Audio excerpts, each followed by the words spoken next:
வணக்கம். எஸ்.ஜே. மாந்திரீகம். இந்த மாந்திரீகத்தில் பேதன மை செய்யும் ரகசியம். பேதனம் ஒரு மனிதனை தன்னுடைய உடலால் உயிரால் வதம் செய்து கடுமையான பாதிப்புகளை தரக்கூடியதுதான் இந்த பேதனமை. பேதனமை என்னவே அவர்களுக்கு சுயநினைவு இல்லாத அளவிற்கு அவருடைய நிலைமையை மாற்றி கடுமையான தண்டனைகளை கொடுக்கின்ற மையாகத்தான் இந்த மை இருக்கும். பேதன மை செய்கிறது கடினமான கஷ்டமாக இருக்கும். ஏன்னு கேட்டீங்கன்னாக்கா, சில விலங்குகளுடைய பித்து பையும் அதற்கு பிறகு மூலிகை வேரும் கொண்டு செய்யக்கூடியது தான் பேதனமை. பேதனம்னா பைத்தியம் பிடித்து அலைய வைக்கிறது தான் பேதனம். தன்னுடைய சுய நினைவை இழந்து அவர்கள் மனிதனுடைய செயல்பாடுகளுக்கு வேறுபட்டு நடப்பது தான் பேதனமை. பேதனமை செய்து அந்த பேதனமையை எந்த காரணத்தை கொண்டும் செய்பவர்கள் பயன்படுத்தக்கூடாது. இந்த பேதனமையை போறதுக்கு கொஞ்சம் மனசுக்கு அச்சமா இருந்தது. ஏன்னு கேட்டீங்கன்னாக்கா, இந்த உலகத்துல எல்லாமே உடனுக்குடனாக நடக்கணும், மற்றவங்கள அழிக்கணும், சீக்கிரமா முன்னேறணும், யாரையும் தயவதாட்சணை இல்லாமல் தண்டனைகளை கொடுக்கணும்னு நினைக்கக்கூடிய மனித மனங்கள் இருப்பதினால் இதை சொல்றதுக்கு ரொம்பவும் அச்சமா இருந்தது. இருந்தாலும் மையை செய்யறது கடுமையான நாட்களாகும், செய்யறதுக்கும் கஷ்டமா தான் இருக்கும். ஒருவேளை செய்து உங்களுக்கு அது சித்தி நீங்க பெற்றுட்டீங்கன்னாக்கா, இந்த மைய யாருக்கெல்லாம் பயன்படுத்தலான்னு கேட்டீங்கன்னாக்கா, குடும்பத்துக்கு கட்டுப்படாம மற்றவங்களை கடுமையான முறையில மன கஷ்டப்படுத்துறவங்களும், மற்றவங்களை கொடுமைப்படுத்துறவங்களையும், சித்திரவதை செய்யறவங்களையும், ஒரு மனிதன் இன்னொரு மனிதனுக்கு எப்பவுமே உதவியா இருக்கணும், இல்லைன்னா ஒதுங்கி இருக்கணும். இதை தவிர்த்து இப்போ கணவன் மனைவி இருப்பாங்க, சதா காலமும் கொடுமை பண்றான்னு சொல்றாங்க இல்லையா, கொடுமை செய்யறா அப்படின்னு சொல்றாங்க இல்லையா, அவங்களுக்கு கூட இந்த பேதன மைய பயன்படுத்தணும்னாக்கா பைத்தியம் பிடிச்சு அவங்களுடைய சுயநினைவை மறந்து ஊர் ஊரா சுத்துறது, தெரு தெருவா சுத்துறது, நாம பேசுறது அவங்க காதுல கேட்காத மாதிரி போவாங்க. கேட்டாலும் ஒரு வகையான பயத்துடன் உடல் நடுக்கம் கொடுக்க ஆரம்பிக்கும். இதே பேதனத்துல வசிய மருந்தும் இருக்கு. அந்த வசிய மருந்தாகப்பட்டது சில வகையான மூலிகையாலும் செய்து தரலாம். அதை கொடுத்தா அவங்க பைத்தியம் பிடிச்சவங்க மாதிரி இருப்பாங்க. பைத்தியம் பிடிச்சவங்க மாதிரி இல்லை, பைத்தியம் பிடிச்சு தான் இருப்பாங்க. ஆனா இந்த பேதன மைய வச்சு கெட்டது தான் செய்யணுமான்னு கேட்டீங்கன்னாக்கா, நல்லதும் செய்யலாம். இப்போ நான் சொன்னேன் இல்லைங்களா, பைத்தியம் பிடிச்சு இருப்பாங்க, சுயநனவை எழுந்திருப்பாங்க, சரி வரையா சாப்பிட மாட்டாங்க, பல்ல இறுக்கி கடிப்பாங்க, வீட்டில் எது பேசினாலும் உடனுக்குடனா கோபம் வரும், பாத்திரத்துங்களை தூக்கி போடுவாங்க, அதுக்கப்புறம் உடைப்பாங்க, எது கையில கிடைச்சாலும் எடுத்து அடிப்பாங்க, இல்ல ராத்திரில படுத்துக்கிட்டு தூங்கும்போது அவங்க ஒரு அலறல் சத்தமா இருக்கும், யாரையும் நிம்மதியா வச்சுக்க மாட்டாங்க, யாரையும் நிம்மதியா இருக்கவும் விட மாட்டாங்க. குடும்பத்தில் இருக்கிறவங்க மொத்த பேருக்குமே ஒரு மன கஷ்டத்தை கொடுக்குறாங்க இல்லையா, அவங்கள காப்பாற்ற கூட இந்த பேதனமை பயன்படும். அப்படின்னா ஒருத்தருக்கு பேதனமையை பயன்படுத்தி அவங்கள கஷ்டப்படுத்துறது, அவங்கள துன்புறுத்துறது இருக்கிறதுலயே இந்த பேதனம் செய்யறது, மாரணம் செய்யறதெல்லாம் பஞ்சமகா பாதகத்துல போய் சேரும்.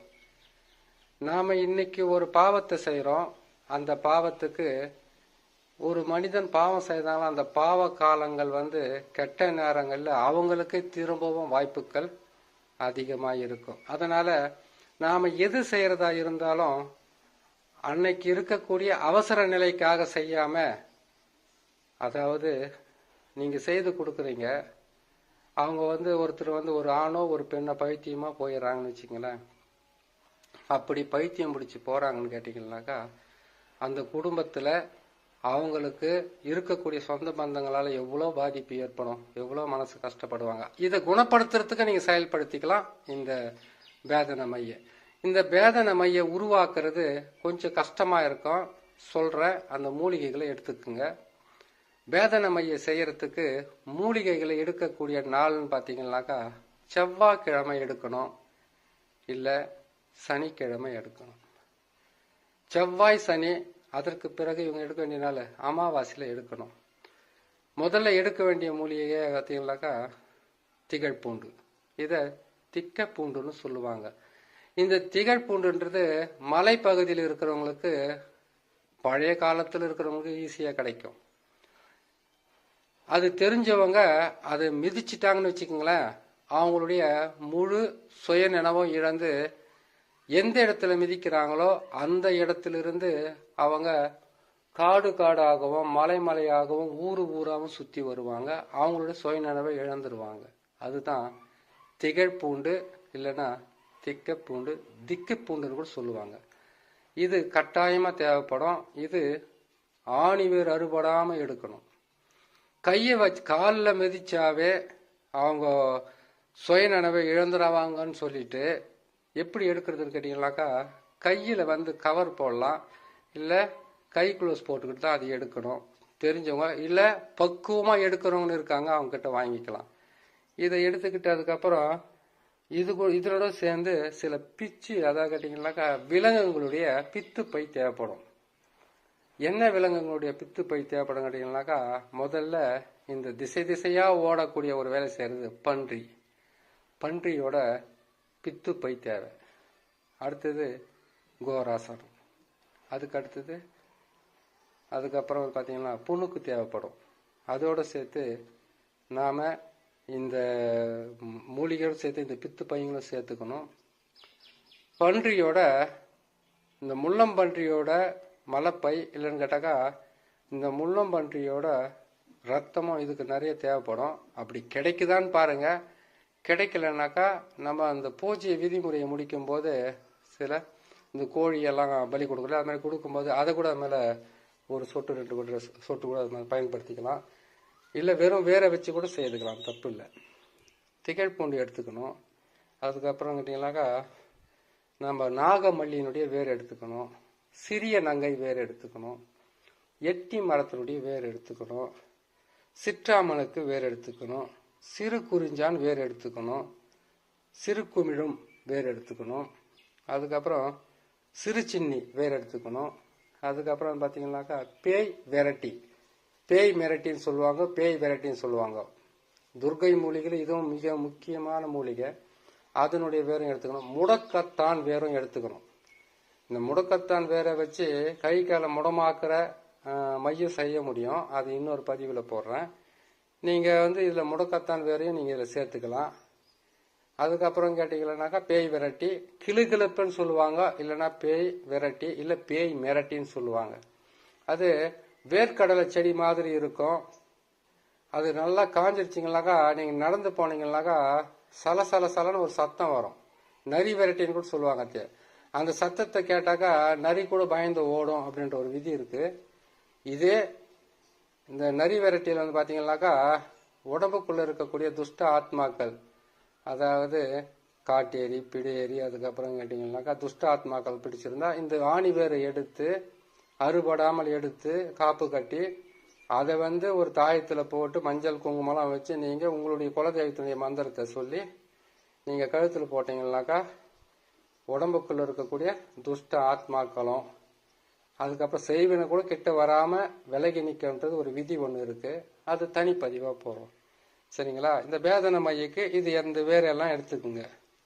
சிற்றகத்தி வேரையும் எடுத்துக்குங்க. இந்த வேரையெல்லாம் காப்பு கட்டணும். முதல்ல காப்பு கட்டி இதுக்கு படையில் கேட்டீங்கன்னாக்கா தாம்பூலம் முதல்ல, அதோடு சேர்ந்து அவல் பொரி கடலை, இது எல்லாமே எல்லா வேருக்குமே நம்ம படையல் போடணுமா கிடையாதுனாக்கா, முதல்ல நீங்கள் எது எடுக்கிறீங்களோ அதுக்கு படையலை போட்டுட்டு மற்ற எல்லாத்துக்குமே மஞ்சள் நூலால் காப்பு கட்டிட்டு அதுக்கப்புறம் தண்ணியை ஊற்றி ஆணி வேறு அறுபடாமல் எடுத்துக்கிட்டு இது எல்லாமே நிழலில் போட்டு காய வைங்க.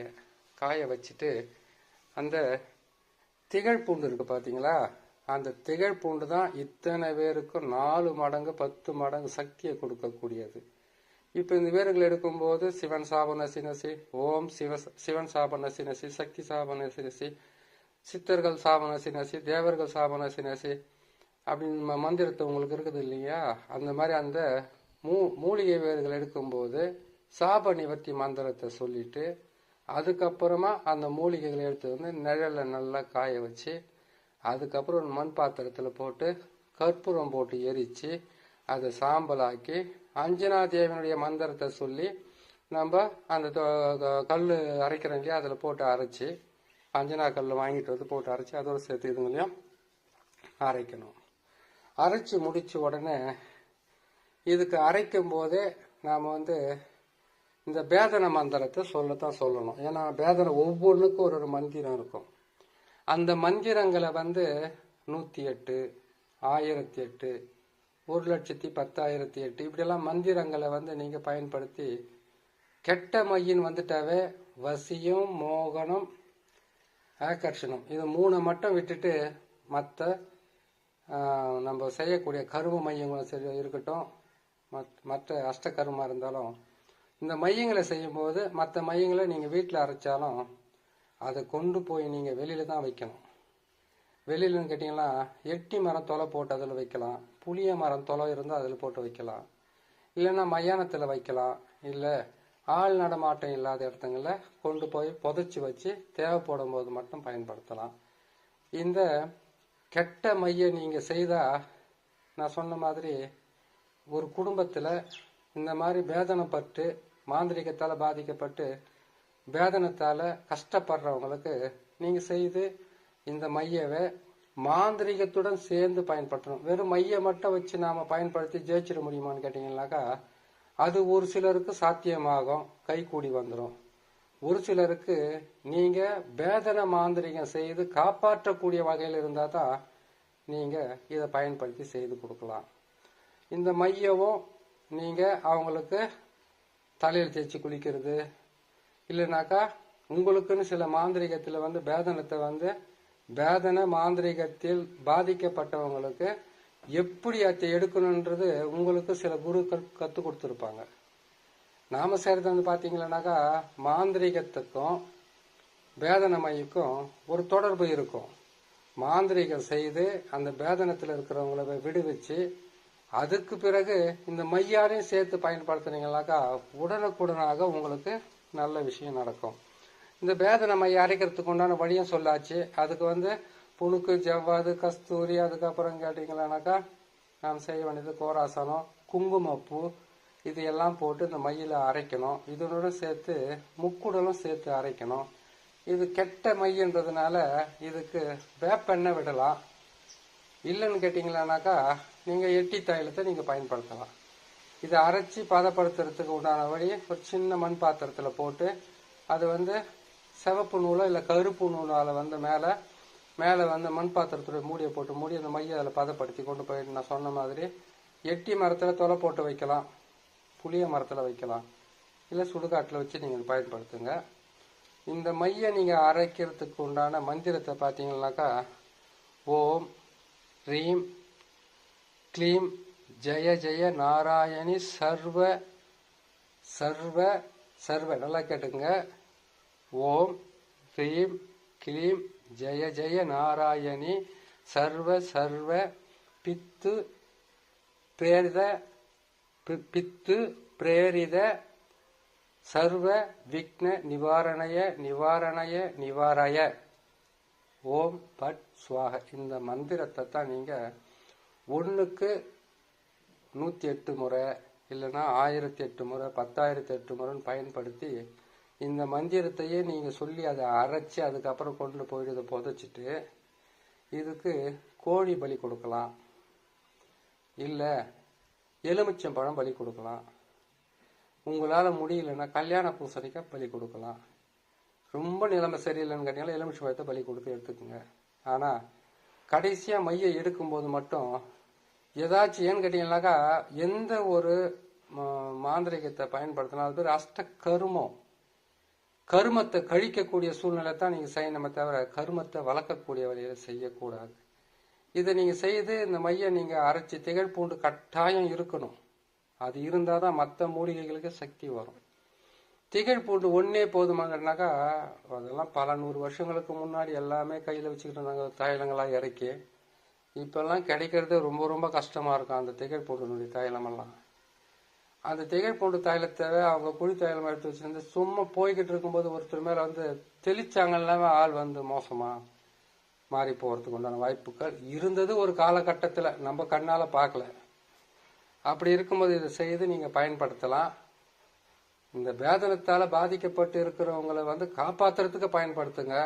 ஏன்னு கேட்டிங்கனாக்கா இன்னைக்கு செய்கிற பழியும் பாவமும் நம்ம எப்படி நமக்கு கடவுள் வந்து ஒரு மூக்கில் வந்து 2 துவாரத்தை கொடுத்து ஒரு மூக்கு துவாரத்தில் வரக்கூடிய நாசினி காத்துனால வந்து சுவாசித்து அதுக்கப்புறம் வெளியில் அனுப்புகிறோம். அதே மாதிரி நமக்கு செய்யக்கூடிய அனைத்து கருமங்களும் கெட்டது செய்ய நல்லது செய்யலாம் பரவாயில்ல, கெட்டது செய்து மற்றவங்களுக்கு கெடுதல் இல்லாமல் இருந்தாவே போதுமானது.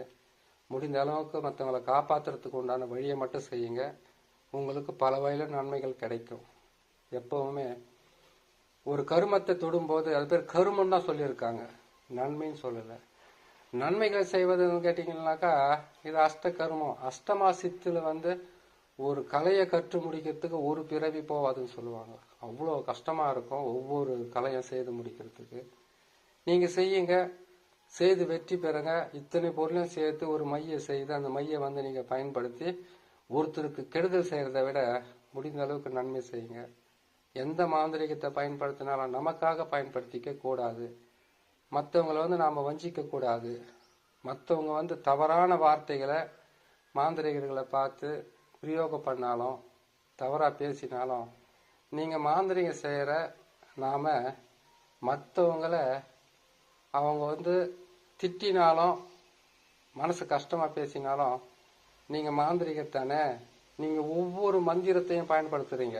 அஷ்டகர்மம் சொல்லக்கூடிய 8 வகையான மந்திரத்தையும் நீங்கள் பயன்படுத்துறதுனால அந்த மந்திரங்களும் உங்களை சுற்றி இருக்கக்கூடிய கவச மந்திரங்களும் அவங்களுக்கு உண்டான தண்டனையை கொடுக்கும். எந்த காரணத்தை கொண்டு நாம் அவங்களுக்கு தண்டனையை கொடுக்கறதுக்கு முயற்சி செய்யக்கூடாது. செய்கிற வேலையவே கரெக்டாக செய்துக்கிட்டே போனோம்னா நாளடைவில் நீங்கள் ஒவ்வொரு நாளுமே செய்துக்கிட்டு வரக்கூடிய அந்த நன்மைகளோ தீமைகளோ ஒரு காலகட்டத்தில் உங்களை காப்பாற்றும். நன்மைகளை செய்தால், கெட்டது செய்தால் கடினமான கஷ்டங்களை கொடுக்கும். நன்மைகள் நடக்கிறதுக்கு கொஞ்சம் லேட் ஆகுமே தவிர தவறாது. கெட்டது செய்தால் சீக்கிரமாகவே நல்ல நிலையில் வரலாம், ஆனால் அது நிலைக்காது. பொறுமையும் நிதானமும் இருந்தால் நிச்சயமாக நல்ல நிலையில் வரலாம்னு சொல்லி இன்னொரு நல்ல பதிவில் உங்களை நான் சந்திக்கிறேன். நன்றி, வணக்கம்.